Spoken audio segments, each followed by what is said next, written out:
Get the drones out of the United States. That's what I'd like to talk about in today's video.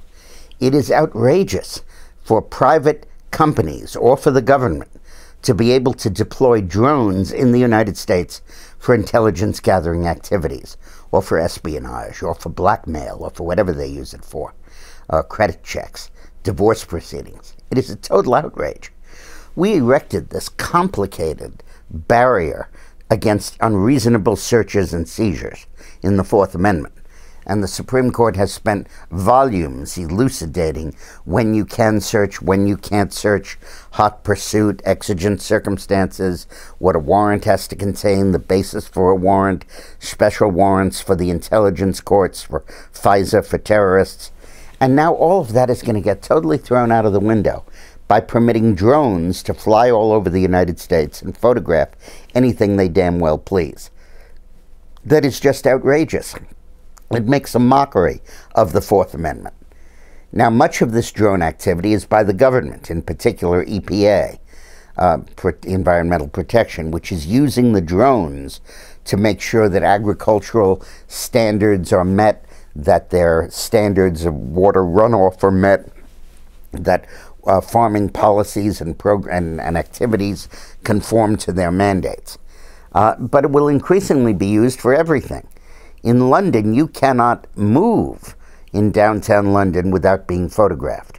The cameras are so ubiquitous, so omnipresent, that they require a fee to enter downtown London of about $10 a day or $20 a day or something, and they don't collect it at the border.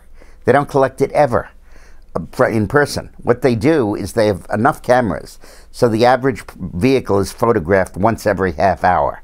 They then take the license plates that are photographed, run them against the list of who has what plate, and they send you a bill. And if you pay the bill within 30 days, you pay the $10 or $20. If you don't, you pay a fine of like $200 extra. And the system is so foolproof that nobody games it. Well, that is truly Big Brother is watching. It truly is carrying law enforcement to an insane level. And the potential of private sector drones. IRS doing drones to monitor people who owe taxes. The potential for this is enormous. Now, obviously, there's a legitimate purpose in that we want to control crime.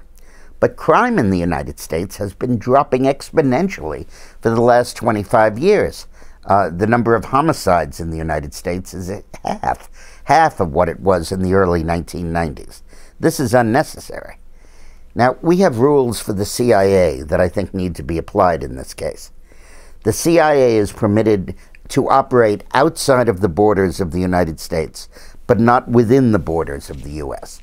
If there's an issue within the borders, it's the FBI that has to come in and do it. And I believe drone activity should be banned over the skies of the 50 United States. I think that it has a definite place in going after terrorists, and there I do not want to tie the administration's hands. I want them to be able to go after anyone they feel like, who they believe is a terrorist and have reasonable cause for that. If they kill the wrong person, they kill an American citizen, that's actionable in U.S. courts, and that's a deterrent. But the point is that the foreign operations are very appropriate, but domestic drones, give me a break. Thanks for watching.